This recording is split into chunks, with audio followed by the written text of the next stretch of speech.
Welcome to 5 Minute PM, where we tackle the toughest challenges PMs face every day, 5 minutes at a time. Today we will be discussing rebaselining. For some, it's the project management equivalent of waving the white flag, a sign that something's gone wrong. But what if I told you that rebaselining isn't the enemy of your project? In fact, it can be its savior. Today we're going to dig into why conversations about rebaselining should begin right at project inception, and how assumptions can quickly turn even the best laid plans upside down. What does rebaselining mean? Rebaselining at its core means adjusting your project's scope, timeline, or budget to align with new realities. Your initial baseline, the project's original plan, serves as your benchmark for performance. It's your roadmap, designed to guide the project to successful completion. But if conditions change, and that roadmap no longer reflects what's happening on the ground, rebaselining is how you reset the plan to match current conditions. According to the Project Management Institute, PMI, a baseline is the approved version of the project plan that can only be changed through formal change control procedures. Rebaselining becomes necessary when those formal changes occur on such a scale that the original baseline no longer makes sense. Why it became a dirty word. Despite its usefulness, rebaselining has developed a negative reputation in project management. Why? It often boils down to misunderstanding. To stakeholders, the baseline isn't just a plan, it's a commitment. When projects rebaseline, it's seen as breaking that promise. The notion of failing to deliver clouds judgment. This stigma is reinforced when rebaselining is only discussed after a project's in trouble, creating the impression that it's merely a way to mask mismanagement. The Standish Group's Chaos Report, which tracks IT project success, reveals that a significant number of projects face delays or cost overruns due to unforeseen factors. Rebaselining, if done early and proactively, can prevent a small issue from spiraling into a major crisis. But because rebaselining is often reactive instead of proactive, it's framed negatively, as if it's synonymous with defeat.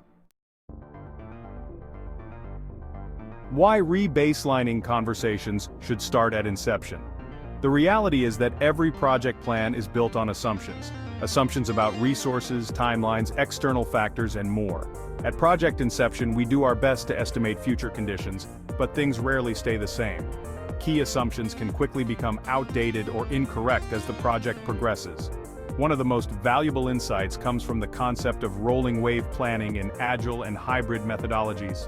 This is the idea that you plan for near-term activities in detail but leave future tasks more flexible, expecting that things will change as you gather more information. Applying this mindset means that discussions about rebaselining should happen from day one. By framing rebaselining as part of the natural evolution of a project, we reduce the stigma around it. For example, imagine starting a project based on the assumption that your vendor's rates will stay the same throughout, but what if 6 months in, those rates go up? Suddenly, your cost assumptions are no longer valid, and the project budget risks being overrun.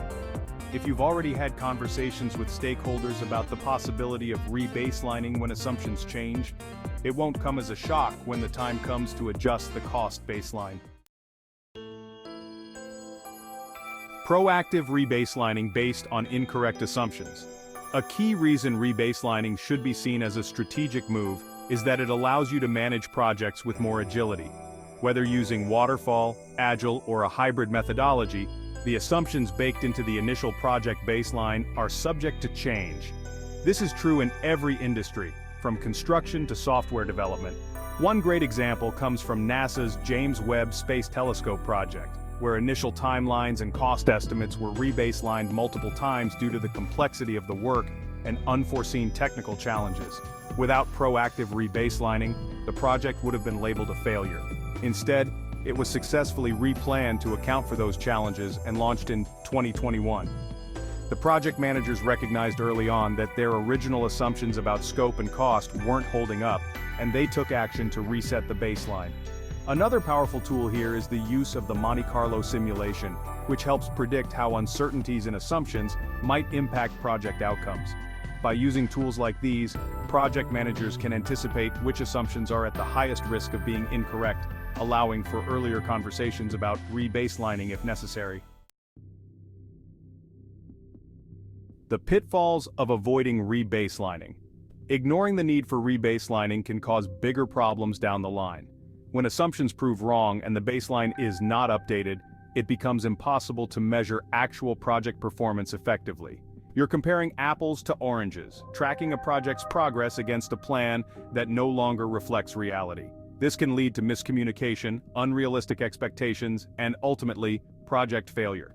The PMI's Pulse of the Profession report highlights that organizations waste an average of 9.9% of every dollar due to poor project performance. Often, this is because teams hesitate to re-baseline or make necessary changes until it's too late. Rebaselining, a tool for success. The goal is to frame rebaselining not as a last resort but as a strategic tool. When done proactively, it helps ensure your project stays on track, aligned with current circumstances, not outdated assumptions. That means regular check-ins with your team and stakeholders, identifying the key assumptions that underpin your project plan, and recognizing when those assumptions are no longer valid. Even in a highly structured waterfall environment, change happens. When it does, successful project managers address it head-on through formal change control procedures and, when necessary, rebaselining the project to maintain realistic expectations. Building a culture of flexibility. As project managers, we must foster a culture where rebaselining is seen not as a sign of failure but as a necessary, sometimes inevitable part of managing complex projects. It starts with transparency. From the outset, set the expectation with stakeholders that if certain assumptions change, so will the plan. By setting this tone early, you're creating an environment where stakeholders understand that rebaselining is a response to external factors, not a reflection of poor planning. In agile projects, this culture of flexibility is easier to cultivate because change is expected and welcomed. However, even in more rigid methodologies like waterfall, rebaselining can be normalized as a healthy part of responding to changing project environments. Conclusion: rebaselining doesn't have to be a dirty word. When approached proactively and discussed early in the project, it becomes a tool for success, not a mark of failure. Every project is built on assumptions, and when those assumptions change, it's our responsibility as project managers to adapt, not cling to an outdated plan. By bringing rebaselining conversations to the forefront, you can set your project up for success, even when the unexpected happens. Don't forget to like and subscribe for more ways to tackle PM's greatest challenges 5 minutes at a time.